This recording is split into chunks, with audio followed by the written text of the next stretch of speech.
I live in Atlanta, and the public transportation isn't sorry isn't extensive like it is in Madrid. Overall, adjusting to the Spanish lifestyle, has it been a smooth transition? No. I can't imagine trying to drive in Madrid. First of all, it's manual. I don't drive manual. Although my dad tried to teach me in the US and I just refused to learn. I was like, I'm gonna drive automatic all my life. They're more expensive. I know in the US they're still more expensive. Like if you get a manual car, it's still cheaper. And then the roundabouts, I don't understand the rules. And then they're like, sometimes they're really big, like the one near Puerta de Alcalá, the one near Atocha.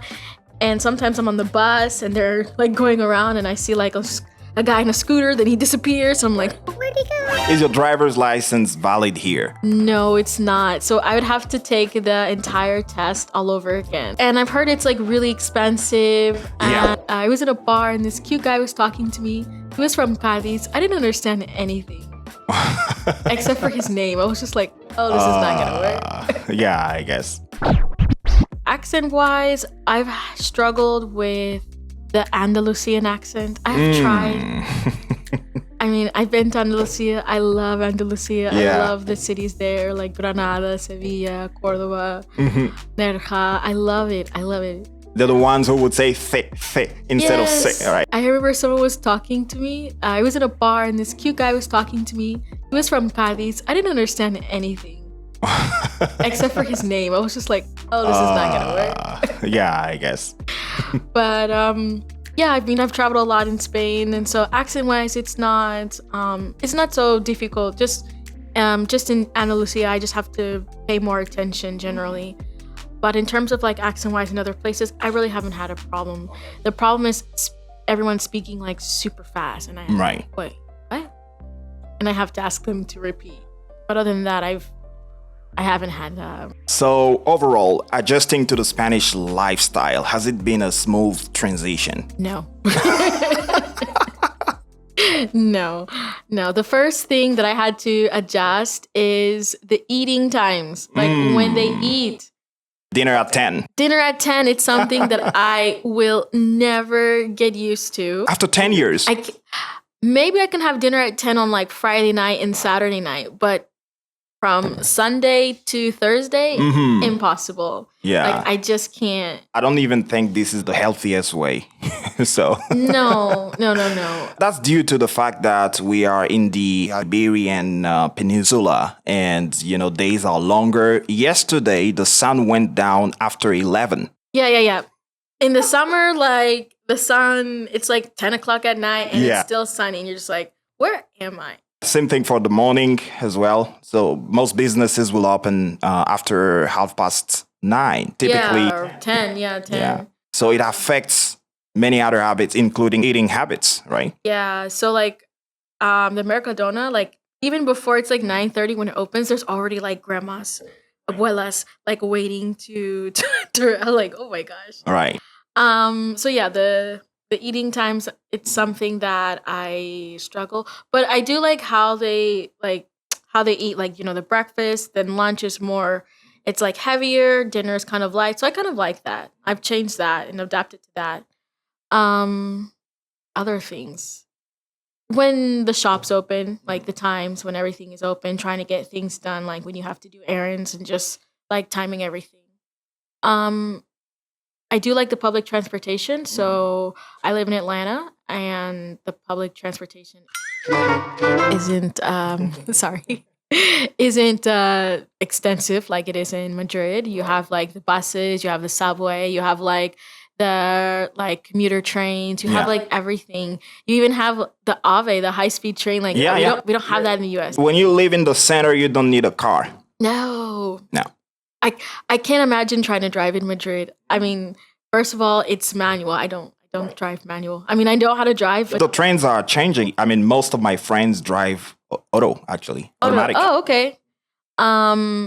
So, and then the roundabouts, I don't understand the rules. And then they're like, sometimes they're really big, like the one near Puerta de Alcalá, the one near Atocha. And sometimes I'm on the bus and they're like going around and I see like a guy in a scooter, then he disappears. So I'm like, oh, where'd he go? Is your driver's license valid here? No, it's not. So I would have to take the entire test all over again. Wow, just like me. Yeah, and I've heard it's like really expensive and Yeah. it's really, around sometimes over 1,000. yeah, and I've heard it's like really time consuming. So Typically 2 months, up to 6, depending on your availability. yeah, so I'm just at a point where I don't need a car in Madrid, so I'm okay. But I guess in any moment in my life or wherever I'm at, if I need to do the driving test all over again, I can do it. I would just have to like learn how to drive like manual. Although my dad tried to teach me in the US and I just Right. refused to learn. I was like, I'm gonna drive automatic all my life. No, but I think automatic is becoming more, more of a common thing, actually. I think even most people drive automatic cars right now, But everywhere in the they're world. more expensive. I know in the US they're still more expensive. Like if you get a manual car, it's still cheaper. Right. But you have to know how to drive it. Yeah. But I think in the next 5 to 10 years, we'll probably have way less manual cars. Yeah. So what do you think about the Spanish bureaucracy? I think you talked a little bit about that. Oh, how the long red tape, the Spanish bureaucracy, anyone who has to deal with the Spanish bureaucracy, there are no words or there are not enough words to describe how I feel. especially during COVID. Yeah, during COVID, I had to renew my documents, but I had to go into the office and turn in the documents, but I couldn't do it because everything Yeah. had closed during No the lockdown. appointment possible. So the good thing is that they had like Mercurio, I think. Yeah. So now you can like upload all your documents online. So if you have like a certificado digital, like Yeah. you can do all of that. So for me, that was at that moment that was great.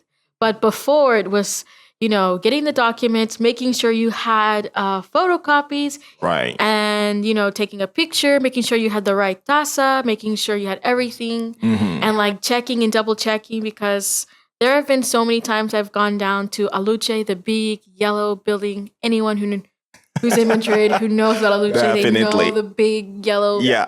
building of hell. And like there have been times I've been there and people didn't have the right documents. And anyone knows in Madrid, like trying to get an appointment, Aluche, it's like No way. fighting tooth and nail to get there. It's so impossible. Such a pain in the neck. Yes, and the thing is that these appointments are free. So I don't know where they're all disappearing to, but I've heard about even an appointments business. oh Some yeah, people doing it. yeah, I've heard about that too. So yeah, I used to like get documents and things like that. And now you need like appointment for like everything. Before COVID, you could come back with the paperwork that says, okay, come back in like 30 days to pick up your new card. And now you need an appointment for that. The one thing I don't understand is why would I have to wait like a whole month for them to print the card? Because I know like in the US and even in Spain, I've seen in the police departments, like they will print a card for like a Spanish national. Oh, you need a new ID card? Da-da-da. Here is 40 days or 45, Yeah. typically. Yeah. They even get their passports sooner, I saw one day. I was like, That's a lot of time. yeah. And especially when you're trying to get the work permits. Yeah. So like online, they tell you, oh, it's going to take like 3 months for you to get a response to know if Never you've been, happens. approved or denied. Never. I think when I had to change from my freelance student visa to freelance visa, I think it was like 3.5, almost 4 months. And then just recently when I changed from the freelance visa to the larga duración for Spain, it was 6 months. And I only got approved because it was administrative. Silencio administrativo, Yeah. like administrative silence. It wasn't like, oh, your documents were great or you like did all the things. No, it's just like we didn't That's get to you. exactly what happened to me. I've spent literally half a year waiting. Yeah. And I know that with like some tramites that you have to do, like if you get administrative silence, that means like you've been denied. And then with some others, it's like, oh, administrative silence. They call it positive administrative silence. And others, it's like, oh, administrative silence, you're good. Others, it's like, got to do the whole process over. Yeah, especially for the citizenship. Oh. When it takes more than a year They're taking like 2 years or more. Yeah. It's negative administrative silence. I'm not there yet. I came here for master's degree, completed my master's degree. I had to get what they call it's a job search residence permit.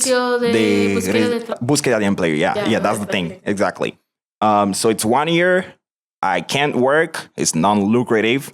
So I had it, and then I had to wait until, I think it changed recently. As soon as you get a job, you can apply and then you get it. But then, so I've got the contract. We applied. The entire process took almost a year. That's crazy. Imagine. Yeah. That's crazy. And I know like just even trying to get work sponsored visa is really hard because you have to prove that like no other Spanish person could do the job. Right. No other person who is an EU citizen could do the job before they even look at you if you're not. And sometimes they can deny it for nonsensical reasons. So when that happens, just get a lawyer because that's what I've done. And then, it ended up working. I've done all of my like modifications without a lawyer. Right. So Yeah. knock on wood, like. It's a matter of luck and many things, but sometimes the funcionarios. Yeah, it depends on the funcionarios. They say like they could be having a great day. Exactly. Or they could be having a bad day. I've met like some funcionarios in Aluche that they see my American passport and they just sit there and talk to me about random things that they know about the US. He's like, oh yeah, I was in New York like 2 years ago. I really like this. Or like, I was in San Francisco. Right. And I'm like, I